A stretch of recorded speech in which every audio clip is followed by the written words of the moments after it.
And we are live. JT here. Welcome to The Huddle. The Huddle is where I sit down with successful people from the world of sport and coaching. It's to learn more about their journey to greatness. Why do I have these conversations? Because success always leaves clues. I want to take a moment to thank you. Whether you are watching in our Facebook community or on YouTube, or whether you're listening to the audio on the podcast, thank you so much for being here with me and my special guest today. And here's my reminder to you. The mind is like a parachute. It works best when it's wide open. My challenge to you is to go all in on this conversation, to remove any distractions and get laser focused on the here and the now. And I guarantee you, you will gain a valuable nugget of wisdom that will not only help you succeed in sport, but more importantly, in the game of life. I've been looking forward to my conversation with my special guest today. We go a few years back, and it's really been amazing just to watch his journey grow and evolve over the years. Our guest today is a alum of Regina Mundi College in London. He is also a London Junior Mustangs alum, a Western Mustangs Vanier Cup alum, and now he's currently serving as an offensive lineman with the Montreal Alouettes in the CFL. My guest in the huddle today is David Brown. How are you today, brother? I'm great, man. Happy to be here. Yeah, great. Before we get kicked off here, pun intended, David, I really want to remind everyone, and myself included, on the importance of counting your blessings.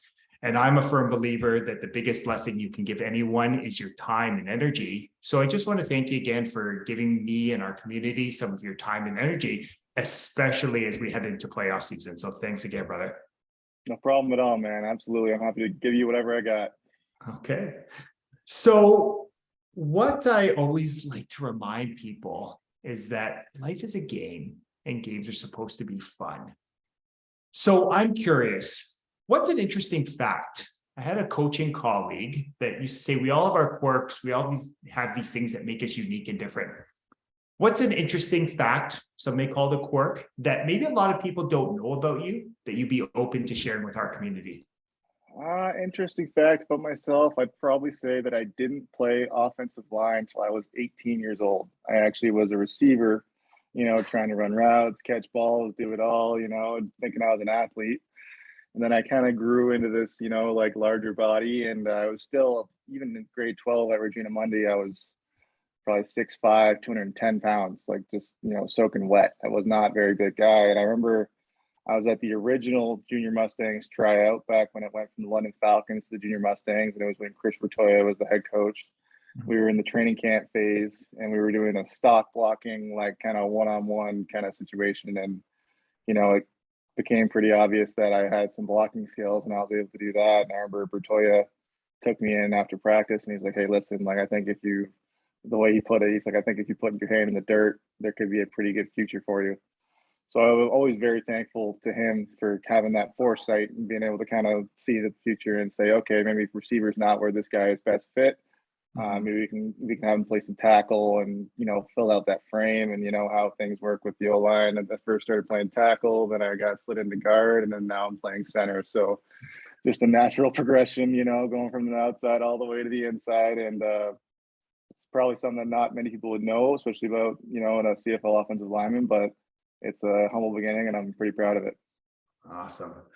And what I love about what you shared there, David, was just, again, your willingness to go all in, and again, I've had the pleasure of coaching you. And I remember you were a captain on our 2013 London Junior Mustangs team. And, I think that speaks volumes about you, like your willingness to just do whatever is necessary to put, the team in the best position to be successful. So I just really want to acknowledge you for just, having the courage to do that. So that's awesome. No doubt, man. I know a lot of guys can begrudgingly get put to the offensive line part of things, but I just always saw it as a blessing. I always saw it as something that I can contribute, that I can lead to the success of a team. And I Mhm. mean, look at that 2012 year. We went 11-0, won the whole thing. We had a ton of talent, ton of guys that I'm still friends with to this day. And Mhm. you know, if I kind of stuck my nose up and said, no, I'm staying a receiver, you're wrong. None of this would have happened, right? Mhm. You're totally right about that. The willingness to accept my role and kind of grow and make those little goals into a lot of big goals was a big reason for my success. Mhm. I love that. So I'm curious, sport has played an important role for you in your life. It still does to this day. And one Mm-hmm. of the great things and unique parts of your journey is you've been a winner at every level, right? You were a winner at the OVFL level. You were a Vanier Cup champion at the U Sport level. Now you're sort of in the process of working towards being a Grey Cup champion. So Mm-hmm. I'm curious, what has been a lesson that you've taken away from sport that you still find yourself applying to your life today? I would say just like the old cliche is that Rome was not built in a day. Like when I was young, I was ignorant to the fact that I thought that guys that were at this level or guys that were successful in sport, you know, they're just born with it. You know, they always say, oh, it's their genetics. That's why they're so good. Things like that. But I look at my own journey and I think back to like there was a point where, like I said, I was playing receiver. I had no O-line skills. And there was a point where I wasn't even on the dress roster at Western. I was thinking, okay, maybe I need to focus on school. Football's not for me.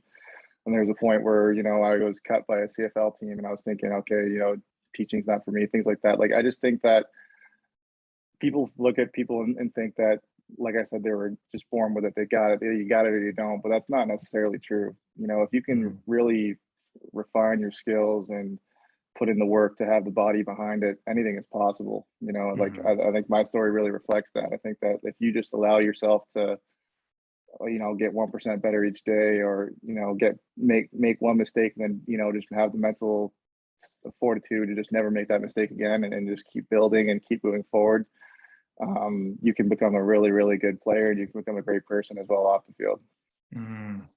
I love the simplicity of what you shared there. It's a reminder that every journey to greatness is filled with ebbs and flows, right? Yeah, It's really in those moments where you experience challenge, adversity, and obstacles that it's almost like you get a little bit of a test to see, you know, how badly do you actually want it, right? Like, do you hmm truly desire to get to that point? So I'm curious, what I really heard there was the power of persistence and just that ability to get locked in on a goal. And I love how you talked about, you know, breaking things down, you know, the big macro goals into micro goals. So I'm yeah. curious, that ability to do that, to become very process driven, was that something that you've always understood, or was there a great coach or mentor that really helped you understand the importance of being process driven and goal oriented? I would say I'd give a lot of credit to JP Cercelli first and foremost. He not only was my offensive line coach at Western once Chris Bertoya left, he was also my offensive line coach when I first started playing offensive line back in the OVFL, right? So Mhm. he would always say things like you're only as good as your last practice, or like, you know, like focusing on the little details of playing offensive line. And he's funny, he always would make the joke that offensive linemen are the tradesmen of this profession. You know, other positions like a receiver or a DB, running back, they're like the artists. You know what I mean? They're able to, all those movements, all those skills are very functional, and they translate across a wide variety of sports. But if you look at the offensive line position, a kick and a post, like there's nothing natural about that. Like it's all from repetition, understanding where you are in space, and having the ability to kind of like have your body understanding where it is at a time and place. So I give a lot of credit to him as far as, you know, just like zoning in on the winning the current day and being able Mhm. to move forward and build up all those, you know, building blocks towards something special. So I think that he's really someone that instilled that with me from, you know, the age of 17 or 18. And, you know, I still give a lot of credit to him. He's still one of my close mentors and friends. So he's definitely someone that I would give credit for that towards. Mm. And I love how you're paying homage. Again, I know you know that word well, being a Western guy, you know, that paying homage, celebrating your past, celebrating the people who have helped kind of support you and guide you along the way. So I'm curious, you talk about like 1% better. You talk about being process driven. Is there anything that you do? Because, hearing you talk, you can tell, the mental side of the game is something that you value. Is there something part in your daily routine? Is there a ritual, a habit that you have that allows you to sort of check back in, that helps you sort of celebrate the wins, but then also keep you focused on the road ahead? I'd say as like at this point, I didn't always do this, but once I got to the professional level, I started getting a lot more into like the mindfulness part of the game, and keeping your head clear and not making mistakes because you feel rushed or you're just kind of acting and reacting. Personally, when I wake up in the morning, I always look down at my notes from the previous meeting, things that I thought that I could improve on. I'll just study those for, 5-10 minutes and then go take a cold shower and really meditate and visualize the day and visualize like how I can apply those little cues into becoming a better football player for that day and into becoming a better football player moving forward in my career. Mhm. Right. So it's just something that I kind of like. I don't like taking notes just for the sake of it. Right. Just to take notes is a bit of a waste of time. I think of it as something that I have to do so that I can translate what happens in those meetings onto the field. Mhm. I love how you talk about, the power of, checking in with yourself, mindfulness, and even the visualization piece. Yeah. And it reminds me, like, I remember, first day in university and, coaches talk about mental reps. And then you're like, it's kind of like sometimes Yeah. you like don't really understand what those are. And it's funny Yeah. that here I am, at this stage of my life, doing the work I'm doing now, sort of the human potential success space, and learning that actually your mind cannot distinguish between what's real and what's imagined. So actually those mental Yeah. reps help you to sort of, it becomes more of your norm. So I'm curious from you, was there a moment where you really started to understand that, having these mental processes, the mindfulness, the visualizations really were a powerful tool into helping become, the best version of yourself on the field? I think it was really back to when I was cut by the Calgary Stampeders. I was cut by them after we had a COVID year. I spent my rookie season with them in 2019, was up and down from the practice roster. And then the following year didn't happen, right? It was a COVID year. And then once free agency was over, they let me know, hey, you're not coming back. And at that point, there's no more jobs to go towards. There's no all the spots are filled. So I was sitting there waiting for a phone call, and none of them were coming. And I was really in the dumps. I was working LCBO security, and let me tell you, that was a tough job. And I was in a bit of a dark place. But another good friend of mine, Cedric Joseph, kind of reached out. He kind of saw what was going on, just like objectively from afar, and he kind of said, "Hey, like, would you ever like check in and like get into like like the mindfulness, like you said, and knowing." Like how you can use your mind to like get through the day and achieve success. And I was like, absolutely. So, going through some sessions with him and really getting those visualization tactics and those calming the mind meditation tactics really set the stage for once I got that opportunity again. And so I always told myself, once I get the chance again to be on the field, I'm going to be locked in like I've never been locked in before. Mhm. So, from that, though, that kind of that crash course in mindfulness, I was always I was able to carry that forward and have that translate towards the rest of my career. Mhm. It's interesting, hearing you share your journey, having had Cedric on just under a year ago, and he started to share a little bit about how he found mindfulness. What I love is the fact that you had one of your leaders on that Vanier Cup winning team at Western, Yeah. so he sort of tapped into your strong and powerful team, right? Yeah. Again, one of your Western brothers. And it's interesting, what came up for me there, and what I had this thought was, it's interesting that you needed to go through that being cut in order to be open to new and different ways of doing things. And it's now is those mental reps and sets have prepared you to be even, stronger and more powerful, more ready for the current opportunity that you're in. So I love that.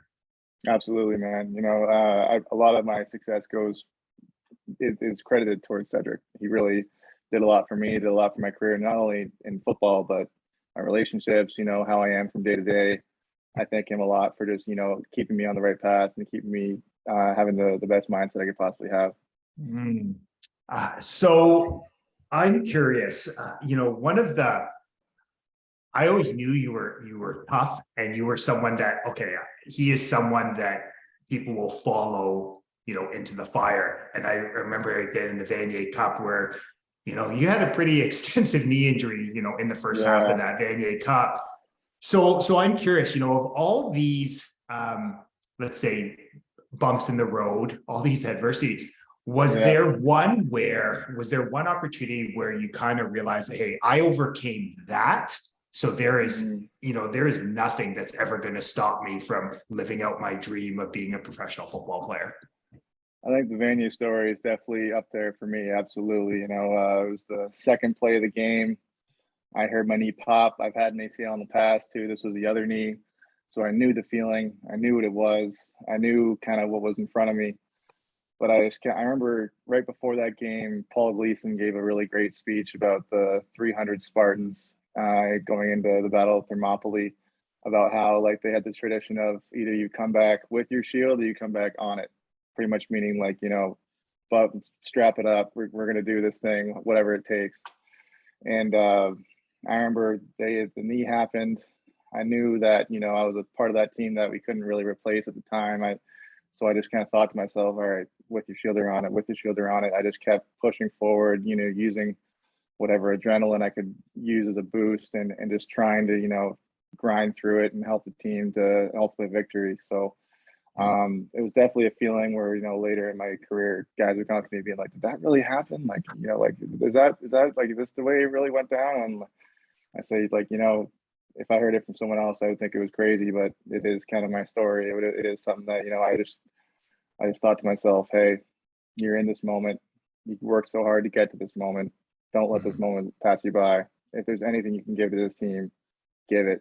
So big shout out for that story also to our trainer, Rob Walsh. He gave me a really, really structurally sound tape job that I could kind of, grind it out and finish that game. But yeah, it was a lot of mind over matter when I was going through that. And there's a lot of it was more so on top of that, just like thinking about everyone around me. It's one thing at this point when I'm like, I'm with teammates that I'm still great friends with them. But at that point, when you're in a championship game, like with your true like brothers, like I was a senior guy in the team, like guys that I had known for years, we've been working for this goal for so long.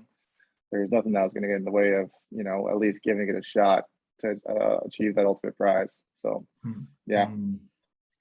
And it's interesting that you share that and you talk about, being around your brothers. And it's, I've talked to enough of your teammates, and I remember being at that game in Hamilton and watching. I'm like, there's something different here. Like there was never any doubt that you guys were coming home with the Vanier Cup that day. And it's interesting that every one of your teammates I've talked to that was on that team talked about they were playing for something bigger than themselves. Absolutely. And it's interesting because that's a cliche in sport, but what was it like to be on a team where it was truly something bigger than yourself? Like I guess can you even describe what that feeling is like? It's something that you just never want to end. That entire season, I would go into the locker room and it was just happiness whenever I was in there. Everywhere I turned, there was someone that I had love for, someone that I really wanted the best for, and it's something that we can come back years from now and we just can say, we did it. We went out there, we went 12-0. We rejected all the naysayers. We achieved a goal that I remember when I first got to Western, it was all about winning the Yates. Like winning the Yates was the deal. Like Vanier was like unattainable. Like that's not even something that was even on the table. But we just kept grinding. We kept getting better each week. And like I said, turning those micro goals into macro goals. And by the time that we got to that playoff push, there really wasn't another team in the U Sports that could really mess with us. Yeah. So it's awesome to have. It's really like I could win a million Grey Caps, but there's only going to be one time that I won a championship with my best friends, with the people that I love on the field. And to go through something like that was something that I'll cherish for the rest of my life. So cool.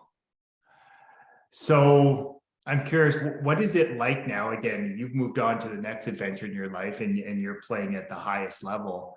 What is it like to you as a Western football alum, someone who's been a team captain, what is it like now to see Western sort of be the standard again? And now, as they push to play for Vanier Cup on home soil, what is it like to watch these last few years unfold? It's really cool. It's really cool. I have a lot of pride for it. I still try to tune in as much as I can and see how the guys are doing. It's cool just because we just kind of set that standard, and it feels like every single year Western is doing everything they can to maintain that standard. So when I see, I think their offensive line now is as good as it's been. I look at those guys and I think, maybe we played a part into like winning at Vanier and getting those kids to come to Western and getting those kids to, buy in and kind of saying like, oh, that was a pretty cool team. I'd love to be a part of something like that. So it's something that I have a great amount of pride for, and it's something that I really feel like just pure joy when I watch Western play football right now. I'm gonna be at the Vanier Cup on the 26th, no question. It's the week after. Even if we go all the way to the Grey Cup, which is the 20th, I'm gonna be there on the 26th. I haven't had the opportunity yet to get to a Western game since I've been gone, so I cannot wait. I am frothing at the mouth. I cannot wait to get over there and be an alum and just see it all again and hopefully sing that fight song and enjoy it with all my brothers again. Yeah. Well, it could that Vanier Cup could bookmark the end of a fun celebration week for you personally. Oh yeah. I hope so. I hope we can get a Grey Cup win and have a parade down St. Catherine Street here in Montreal and kind of keep that momentum going and see my old team win it too. That'd be a dream. I would hope that would happen. That'd be awesome. Yeah. So I'm curious, as I mentioned earlier, you've won at every level that you've been at. What has it been like, right? Because again, I'm a firm believer that, winning's a mindset, right? Like winning's a feeling, right? It comes back to having great expectations of yourself and those around you. How has winning at your previous stops, how has it prepared you in terms of creating that winning feeling, that winning culture as you've transitioned up on your personal journey? I like to try to kind of relive those moments and have that same feeling on the team that I'm currently with, right? Like back when we won in 2017, like all 5 or 4 of the other offensive linemen that I was with, those guys were not just my teammates, but my friends. So I try to maintain that relationship with the guys that I'm currently playing with, just so that when we're on the field, like we're together, we're doing our little pregame handshakes, like we're all playing 5 as one. We're all playing for each other, and we're all trying to be on the same page so that we can help the team in whatever way we can. Having a secure blocking, whether it's in the run game or pass game, just so that the team can achieve an ultimate goal. So I try to, still be a locker room guy, still be a guy that everyone can kind of have a laugh with, or be someone that people can talk to if they have any problems, just so that, like we all have that connection and we still have that feeling, like we've said previously, of playing for each other, even at the professional level, right? When there's so many detractors as far as like the money and things like that, where it gets a bit more selfish and a bit more like self-centric. I try to keep it, being well-rounded and keep it where it's like we're all playing for the guy that's right next to you. I love that. Again, that greater sense of, community, of family, right? Of that brotherhood is, so I'm curious, again, at any level, the best teams you've been on, has there been that sense of brotherhood, especially on the offensive line of the best teams you've been on? Every single time, 100% of the time. There's no one that I've played next to and been a part of a championship or winning team with where it's not someone that I would, feel free to call in my spare time and go hang out and do things like that. It's a feeling that really is powerful in sport, that, like we're all, looking at each other, knowing that we're all in this together, and we're all, especially as an offensive line, if 3 guys have a great block, 2 guys have a kind of like subpar block, the play's not going to work. We really all have to be on the same page, all maintaining the same job and getting the job done for each other, so that ultimately the blocking scheme could be successful and the guys that are back there running the ball, passing the ball, can do what they do best.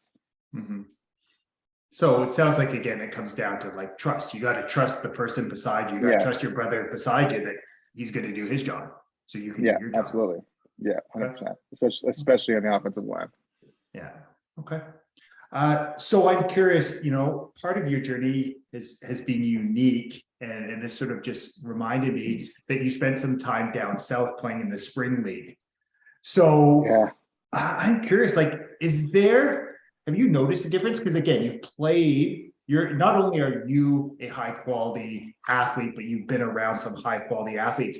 Is there a big difference between, high quality up here in the CFL versus down south, in the spring league? Like, did you find I would, I anything? would, I would, I would say not at all. The spring league for myself was kind of like a fever dream. When I remember it, it kind of feels so fast.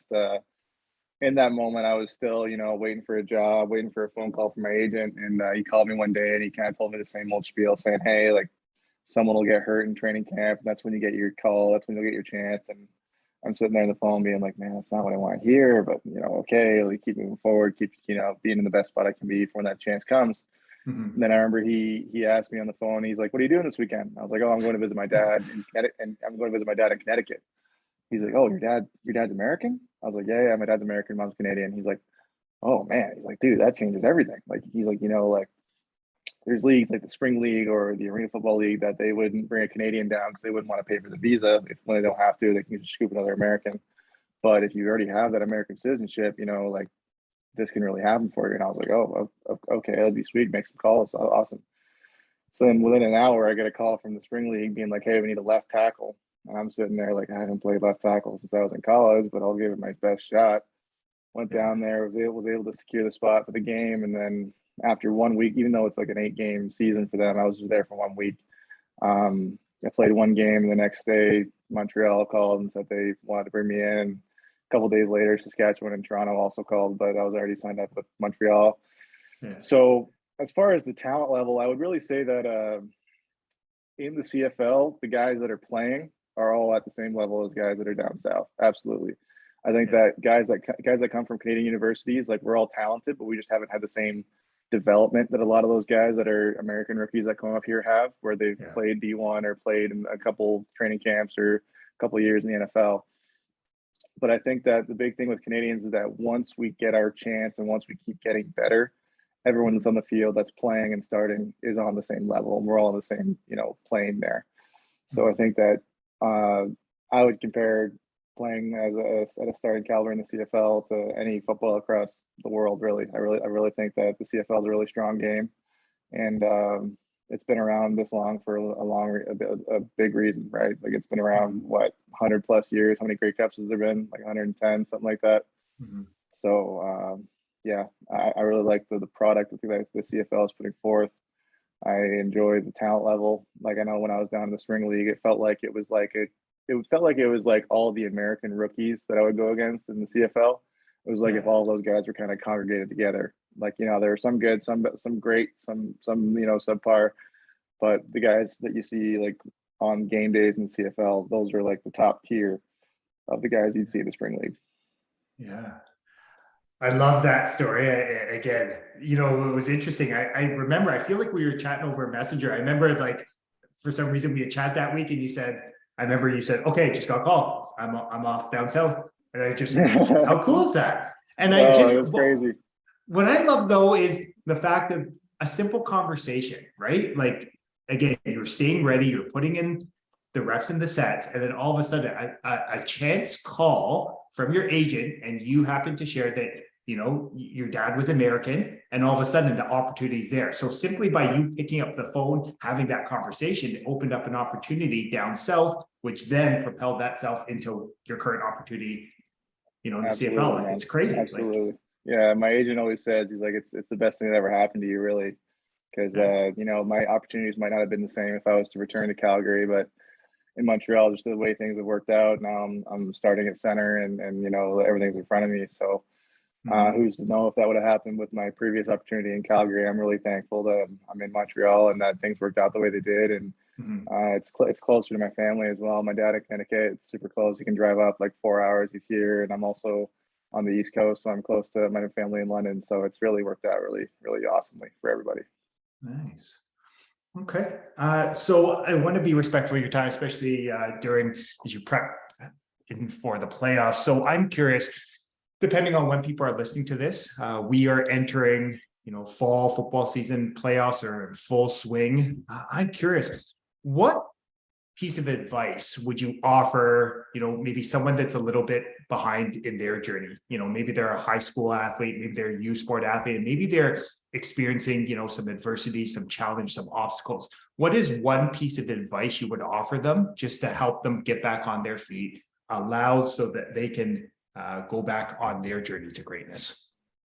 I would say that, like I said previously, is that Rome was not built in a day. Like I said before, like I would look at guys over this level as being like the peak of a mountain and thinking that like, oh, like how could you ever even get there? But it's really about setting those small goals and letting them build and collect together into those big goals. And, like just being a part of a high school team, thinking like, okay, I want to be a starter on this team.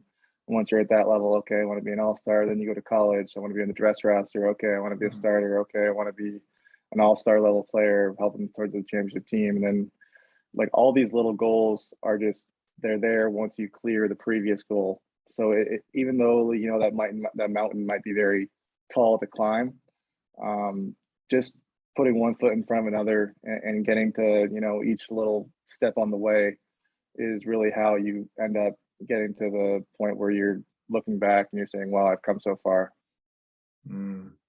I love the simplicity of that advice. I love the idea of, breaking things down. And it's eerily similar to hearing one of your former teammates, Benny Coswera, break down how he goes through his mental process. Yeah. I love Benny K. Benny K is the man.